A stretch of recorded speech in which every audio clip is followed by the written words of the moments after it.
हाँ जी, तो कैसे हैं आप सब लोग।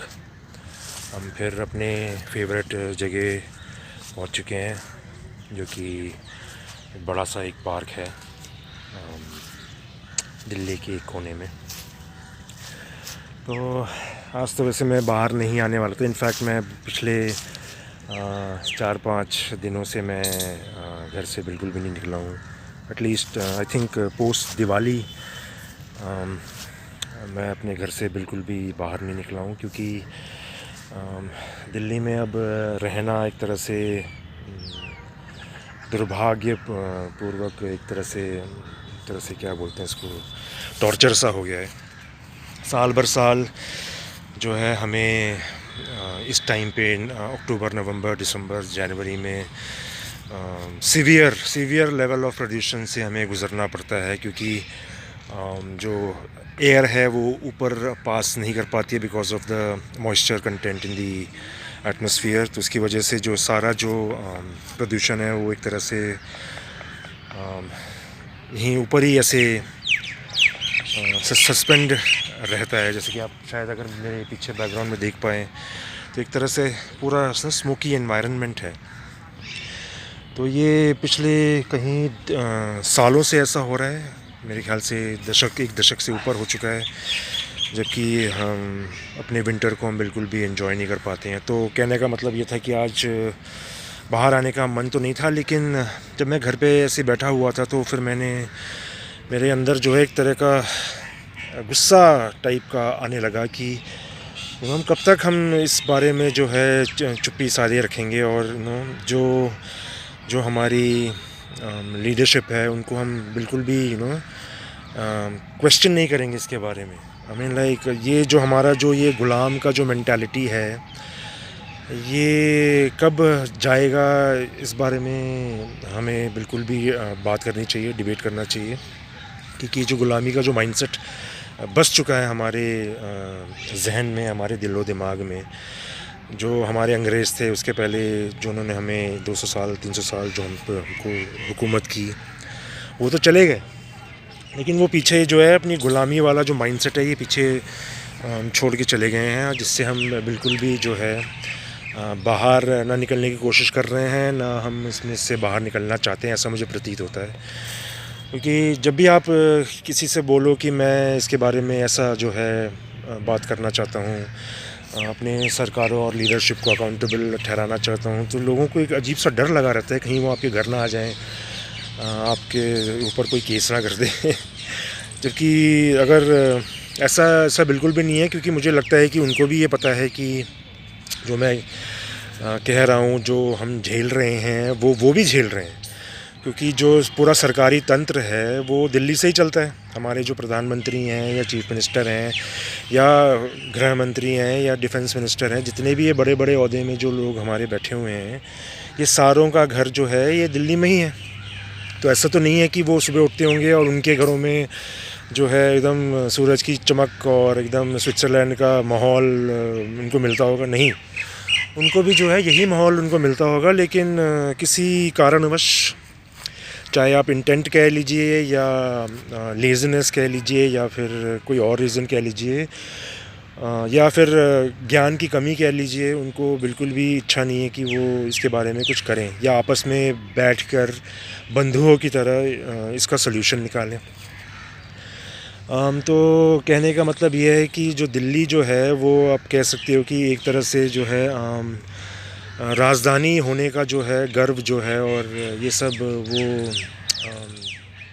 भूल चुकी है कि वो भारत देश की जो है राजधानी है, और राजधानी होने का एक अपना एक गर्व होता है, राजधानी होने का अपना एक रिस्पॉन्सिबिलिटी होती है, जो कि हमारी लीडरशिप ने बिल्कुल भी डिनाई कर दिया। ठीक है, तो कहने का मतलब तो ये है कि अब दिल्ली को जब राजधानी नहीं है तो किसी और स्टेट को जो है राजधानी बनने का बिल्कुल मौका देना चाहिए, जो कि सारे human dignity, human rights, fundamental rights से जो है, जिसमें वो अव्वल नंबर पे हर साल पास होते हों, तो ऐसे किसी स्टेट को हमें जो है राजधानी का पद उनको दे देना चाहिए। दूसरी बात यह है कि हमारे जो चीफ़ मिनिस्टर हैं दिल्ली के, वो बहुत प्राउड फील करते हैं कैसे वो पढ़े लिखे हैं और कैसे वो आईआईटी और आईआईएम के एलुमनाई हैं, जैसे उनको कितना ज्ञान है सब चीज़ों का। लेकिन दिल्ली का माहौल देखकर तो ऐसे ही लगता है कि उनकी जितनी भी पढ़ाई है, उनकी जितनी भी नॉलेज, इन्फॉर्मेशन, ज्ञान है, वो एक तरह से फ़ेल हो चुकी है। क्योंकि बात डिग्रियाँ दिखाना और बात करना एक बात होती है, और उन डिग्रियों और उन बातों को और अपनी नॉलेज को इस्तेमाल करना for the betterment of the society, वो एक टोटली डिफरेंट बॉल गेम है। हाँ, तो वो काफ़ी उनके मैंने स्पीचेस सुने हैं जिनमें वो अपने ऑपोजिशन पार्टी की खिल्लियाँ उड़ाते हैं, कैसे कि जैसे कि वो पढ़े लिखे नहीं हैं और कैसे उनकी बस की कोई बात नहीं है, और जैसे कि वो खुद ही जो हैं एक तरह से अवतार हैं, सारी चीज़ों का जो है बेड़ा उन्होंने अपने सर पे उठा रखा है, और कैसे वो ईमानदार हैं। ये सारी चीज़ें तो ठीक है, लेकिन कैसे उन्होंने बड़े बड़े अस्पताल बना दिए हैं, सरकारी अस्पतालों में इलाज फ्री है, और स्कूलों को कैसे उन्होंने बिल्कुल ही इंटरनेशनल क्लास का कर दिया है। लेकिन ऐसे स्कूलों का क्या फ़ायदा जहाँ पे बच्चे जो हैं जाके बीमार पड़ जाएं। हाँ, और ऐसे अस्पतालों का क्या फ़ायदा जहाँ पे बीमार आदमी कभी ठीक नहीं ना हो। क्योंकि जब आपका वातावरण इतना प्रदूषित है, तो उस प्रदूषित वातावरण में ना हेल्थ ठीक रह सकती है, ना फिज़िकल हेल्थ ठीक रह सकती है, ना कि कोई मेंटल हेल्थ ठीक रह सकती है। जब सुबह उठ के there is nothing to look forward to in life. और ये जो मैं हूँ, मैं एक तरह से प्रिविलेज्ड सिटीज़न हूँ इस कंट्री का, ठीक है। और मुझे इतनी पीड़ा हो रही है, मेरे पास रहने को घर है, मेरे पास खाने को खाना है, मेरे पास पहनने को कपड़ा है, मेरे पास अगर मैं चाहूँ तो मेरे पास स्वच्छ जल का पीने का भी मेरे पास वो है, अपना चीज़ें हैं। और मैं चाहूँ तो अपने घर पे मैं एयर प्यूरीफायर अपने हर कमरे में लगा सकता हूँ और अपने घर के जो है एयर को स्वच्छ बना सकता हूँ। लेकिन मेरी जैसी जो प्रिविलेज है वो 80-90% दिल्ली वाले या इंडिया वालों के पास नहीं है, ठीक है। उनको अभी भी अपना घर चलाने के लिए रोज़ अपने घरों से बाहर निकलना पड़ेगा। पूरे दिन उनको इस धुएं में बैठकर अपना जो है छोटा मोटा दुकान या छोटी मोटी जो है बिज़नेसेस को चालू रखना पड़ेगा। और उनके पास कोई ऐसी प्रिविलेज नहीं है, उनके पास ऐसी कोई चॉइस नहीं है कि वो घर पे छुट्टी लेकर बैठ सकें। और घर पे भी जो बैठ के भी आप क्या करोगे? आई मीन लाइक मेरे घर में भी ऐसे कोई एयर प्यूरीफायर नहीं है, ना मैं उसको अफोर्ड कर सकता हूँ। लाइक मेरे ख्याल से एयर प्यूरीफायर जो हैं 10-10, 12-12, 15-15 हज़ार रुपये के आते हैं, और 2-2, 3-3 कमरों में लगाना, उसके बाद उसका बिजली का बिल देना और ऐसी चीज़ें देना। और एयर प्यूरीफायर भी कुछ काम नहीं कर रहे हैं। मैंने पिछले ही दिनों कुछ दिवाली के एक दिन आसपास मैंने एक वीडियो देखा था जहाँ पे गुड़गांव में हमारे एक जर्नलिस्ट हैं, ताकि आई थिंक वो आर्टिकल 19 के उनका यूट्यूब चैनल है, उनके वो जर्नलिस्ट थे। उन्होंने अपने घर पे एयर प्यूरीफायर लगा रखा था जो कि 500 PM 2.5 का लेवल जो है 500 दिखा रहा था। और उन्होंने हमें ये जानकारी दी कि जो एयर प्यूरीफायर वो 500 के ऊपर जा नहीं सकता, क्योंकि जहाँ पे जिस देश में ये बना है उस देश में 500 AQI level, air quality index का 500 लेवल में पहुँचना ही एक तरह से दुर्घटना के समान है।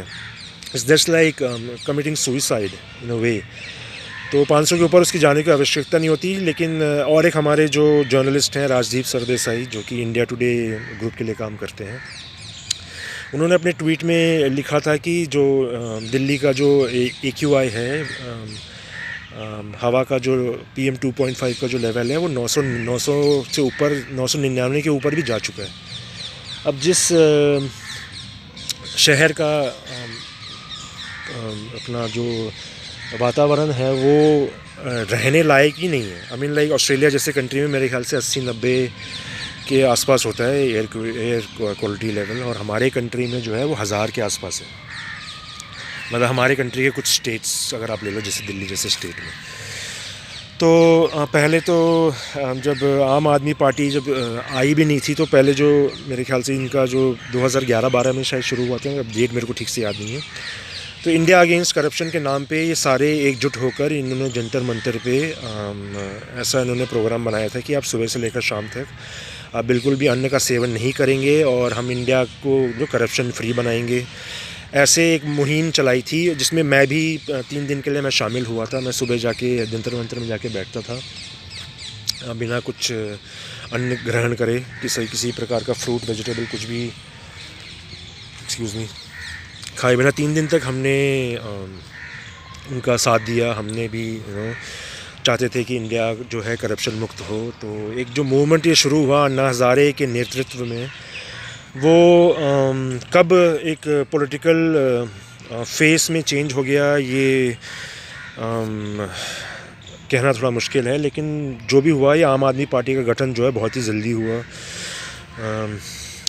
और चलो जो हुआ उनके बाद इन्होंने बहुत सारे पोल प्रोमिसेस किए, जैसे कि हम पूरी दिल्ली का नक्शा बदल देंगे और हम प्रदूषण फ्री कर देंगे और हम ये कर देंगे वो कर देंगे। तो इन्होंने बेसिक जो थी कुछ चीज़ें तो इन्होंने की, जैसे इन्होंने बिजली फ्री कर दी और पानी, एक लेवल तक बिजली फ्री कर दी, एक लेवल तक पानी फ्री कर दिया, और इन्होंने मोहल्ला क्लिनिक बनाए और स्कूल्स वगैरह, गवर्नमेंट स्कूल्स को इनका कायाकल्प करने की कोशिश की। वो सब तो ठीक है, लेकिन अगर बंदा जिएगा ही नहीं तो इन अस्पतालों का क्या फ़ायदा, स्टेट ऑफ द आर्ट अस्पतालों का क्या फ़ायदा, इन state of the art school का क्या फ़ायदा, और फ्री बिजली और फ्री पानी का ही क्या फ़ायदा, क्योंकि हर रोज़ हम मर रहे हैं। ठीक है, ये कोई कहता है कि दिल्ली में रहना मतलब पूरे दिन 30 सिगरेट पीने के हिसाब से, कोई कहता है 50 सिगरेट, कोई कहता है 200, कोई कहता है 10। लेकिन जो भी है, हम लोग सिगरेट नहीं पीते यार, हमें आप मुफ्त की सिगरेट क्यों पिला रहे हो? ये जो प्रदूषण हो रहा है इसका कारण क्या है? अब दिवाली का एक दिन भी बीत चुका है, अब दिवाली को बीते भी 4-5 दिन हो चुके हैं, लेकिन जो है दिल्ली से धुआं जाने का नाम नहीं ले रहा है। तो इसका कारण क्या है ये हमें पता लगना चाहिए। इसके बारे में कोई न्यूज़ चैनल में कहीं पे भी कोई डिबेट नहीं होती। ठीक है, लोग अभी भी हिंदू मुसलमान करते रहते हैं और इलेक्शन मोड में रहता है हमारा ये कंट्री। ठीक है, तो ये कैसे हो? गुड। तो जैसे कि अभी भी छत्तीसगढ़, मध्य प्रदेश, राजस्थान वगैरह में भी इलेक्शन होने वाले हैं, तो जैसे इस शहर को जैसे एक अनाथ की तरह छोड़कर ये सारे पॉलिटिशियंस वहाँ चले गए हैं अपनी भाषणबाजी करने, और वहाँ पे पोल प्रोमिसेस करने चले गए कि जैसे वो उन स्टेटों का कायाकल्प करेंगे। भैया जो दिल्ली का जो हाल हो रखा है, इसके बारे में सलूशन कब निकलेगा? ये चलो 1 साल में होता, 2 साल में होता, तो मैं समझ में आती कि टाइम लगता है इन सब चीज़ों को ठीक होने में। ठीक है, अब लेकिन 10 साल हो चुके हैं। 10 साल is a lot of time. 10 साल में ज़िंदगियाँ बदल जाती हैं। ठीक है, हर 10 साल में जो है एक इंसान की जो है लाइफ टोटली टर्न अराउंड कर जाती है। लेकिन यहाँ पे इनके सरों में कोई जू नहीं रही, और ये मतलब हम लोगों को ऐसे ही छोड़ दिया है लाइक। और जैसे मैं वो गुलाम माइंडसेट की बात कर रहा था, और लोगों ने भी जैसे कि एक तरह से गिव अप कर दिया है कि मतलब हम इसके बारे में बात नहीं करेंगे। पार्कों में आते हैं तो थोड़ा यहाँ पे उनको बोला, थोड़ा यहाँ पे उनको बोला, लेकिन कलेक्टिव कॉन्शियसनेस जो है वो एक तरह से स्लीपिंग है। जब तक आप अपने घरों से बाहर नहीं निकलेंगे और जब तक आप एक तरह से झंझोड़ेंगे नहीं हमारी लीडरशिप को, हमारे जो सरकारी तंत्र को, तब तक ये इसको ठीक नहीं होना। अगर आपने ये गिव अप ही कर दिया और आपने इसको सकम कर दिया है कि चलो यही हाल है और हम इसके बारे में कुछ नहीं कर सकते, तो फिर किसी भी मायने में हमारा जो देश है वो अभी तक गुलामी से शायद फिज़िकली एक गुलाम देश नहीं है, लेकिन मेंटली जो है अभी भी हम उतनी ही गुलामी में रह रहे हैं जितनी गुलामी में हम 75 साल पहले रह रहे थे। तो जैसे मैंने इस वीडियो में शुरुआत में मैंने एक थोड़ा सा शॉर्ट वीडियो भी डाला था, जहाँ पे डाला है, शायद मैं इसको पहले लगाऊंगा या बीच में लगाऊंगा, अभी इसके बारे में पता नहीं। तो पिछले 5-6 दिनों से जो दिल्ली हमारे जो एरिया का जो कूड़ा है वो जो मेन गार्बेज डंप है वहाँ पे पड़ा हुआ है सड़कों पर, मतलब वो विजुअल तो आपको दिख ही जाएंगे। तो ये मुझे कल पता लगा, क्योंकि 3-4 दिन बाद में जब मैं बाहर आया तो मैं कल वहाँ पे अपना गार्बेज डालने के लिए गया था, तो मैं थोड़ा शॉक्ड हो गया कि लाइक आपको क्या लगता है कि मतलब यहाँ पे लोगों को यहाँ के काउंसलर हैं उनको पता नहीं होगा कि यहाँ पे क्या हाल हो रखा है? लेकिन कोई भी इसके बारे में कुछ करना नहीं चाहता, क्योंकि वही गुलाम के माइंडसेट में हम वो पहुँच चुके हैं और डिनाइल के माइंडसेट में, जैसे कि सब कुछ ठीक है। सब ठीक नहीं है। जब तक ये हम एक्सेप्ट नहीं करेंगे कि सब कुछ ठीक नहीं है, तब तक हम पहला कदम उसके बारे में बढ़ा ही नहीं पाएंगे कि हाँ इससे कुछ गड़बड़ भी है। हाँ, तो सल्यूशन तो खैर है नहीं, और गैस चेंबर बन चुका है पूरा शहर, और हमारी लीडरशिप ने हमें एक तरह से रैंसम में ले रखा है कि ये जो हैं कीड़े मकोड़ों से भी वर्स्ट हैं। इनको इनके बारे में क्या सोचना, अपनी हम जो है कुर्सियाँ चमकाते हैं, अपने और थोड़े इलेक्शंस जीतते हैं। जैसे हम आम आदमी पार्टी से मेरा सीधा सीधा सवाल है कि आप दिल्ली में जब आपने सीटें जीती थी तो आपने दिल्ली को पहले जो है एक बिल्कुल ही इसका कायाकल्प कर देना चाहिए था, लेकिन नहीं। अब आपको पंजाब में भी आपको अपनी सरकार चाहिए, आपको गुजरात में भी अपनी सरकार चाहिए, आपको छत्तीसगढ़ में भी अपनी सरकार चाहिए, आपको राजस्थान में भी अपनी सरकार चाहिए। सर आपके पास जो है अरविंद जी, आपके पास जो है दिल्ली 10 साल से है। 10 साल में आपने दिल्ली को जो है एकदम चकाचक बना देना चाहिए था, समझ रहे हो। यहाँ की जो नदियाँ हैं वो साफ़ हो जानी चाहिए थी, यहाँ का प्रदूषण बिल्कुल कंट्रोल में आ जाना चाहिए था। क्योंकि लोग मर रहे हैं and it's a serious matter, right, and nobody is talking about it. Probably people are talking, but I mean thanks to like whoever it is, like we at least can voice our opinions through our videos, I mean, like, so if not, like, people, if they cannot come outside, the least they can do is they can post their videos and they can, like, maybe do some rant, or they, like, and post their opinions, like, how they are suffering from the lack of empathy from our leadership, and like, and our politicians. So it's high time, like, और शायद बहुत सारी बातें मैं कहना, क्योंकि flow में कहते हैं, आप कुछ चीज़ें सोच के आते हैं कि आप ये सब चीज़ें याद रखेंगे, and I don't want to like get my pen and paper and like and make it like a very academic kind of video, I would like this video to be as spontaneous and as truthful as it can be, right? इस बात में कोई झूठ नहीं है और मुझे झूठ बोलने का कोई शौक़ भी नहीं है, ठीक है। और ये आपके आसपास माहौल है, आप शायद देख सकते हैं कि सामने एक जो है एक तरह से धुआं है, और लोग यहाँ पे पार्कों में लोग यहाँ काम करते हैं, उनके लिए जो है ये एक तरह से नर्क है। और किसी भी पॉलिटिशियन और किसी लीडरशिप को ये हक नहीं है कि हमें आप ऐसे नर्क में साल भर साल धकेलते रहें, ठीक है। हम हैं, हमारी वजह से आपको वोट मिलता है, और आपके वोट की वजह से आपको जो है अच्छी एक लाइफ मिलती है, आपको अच्छे घरों में रहने का मौका मिलता है, आपको हमारे टैक्सों के पैसों से आपको जो है अपना ये सरकारी तंत्र चलाने का आपको मौका मिलता है। तो ये आप क्यों नहीं कर रहे हैं? हाँ, आप हमारे लिए ही तो आप आए थे ना, तो हमें आप खुश करने में आपको क्या प्रॉब्लम है? हमें खुश भी मत करिए यार, हमें एक जो है बेसिक क्या बोलते हैं, बेसिक डिग्निटी दे दीजिए जीने की। उतनी बेसिक डिग्निटी भी हमें नहीं मिल सकती तो फिर आपका यहाँ होने का कोई मतलब नहीं बनता है। तो आप काइंडली आप रिज़ाइन कर सकते हैं, और किसी दूसरे को भी मतलब उम्मीदवार से भी हमें कुछ खास उम्मीद नहीं है, क्योंकि हम ये साल भर ये देखते आ रहे हैं कि change of leadership is not gonna change the mindset. For that we need to flush all the garbage out of our mind, all or this slave mentality. We need to check it out, and really make ourselves the leaders that we were once upon a time, this part of the Himalayas, right? अब सिर्फ बातें रह गई हैं और कुछ नहीं रह गया है। तो शायद मैंने जो कहना चाहा होगा वो शायद मैंने कह दिया होगा, और मैं क्या कहूँ, और इतना कहना था वो तो मैं एक तरह से कह ही चुका हूँ। इस प्रदूषण के बारे में कुछ करिए, रिक्वेस्ट है प्रधानमंत्री जी से, रिक्वेस्ट है all the civil servants, all the army officers, all of them are situated here in Delhi, all the Air Force officers, we need to come together and question, if not question, at least we need to come together and find out a solution for this yearly gas chamber situation, yearly this pollution level situation. We need dignity of our lives, okay, and hopefully you guys are working towards it. I'm sure you guys are working towards it, but the speed with which the work is happening is very slow. We need instant solutions for this. We can't wait for another year, we can't wait for another day to get our acts together, right? Now time has already gone, we don't have much time to really do this, right? So I kindly request everybody to join hands and do something for our country, make India proud, make India the best country in the world. It's high time.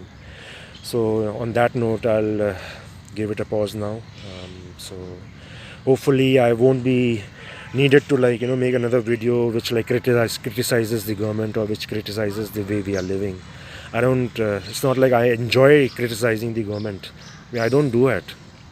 You know, it's like I'm pained to see our situation getting worsened every year with every day, and at least we need like this basic fundamental rights.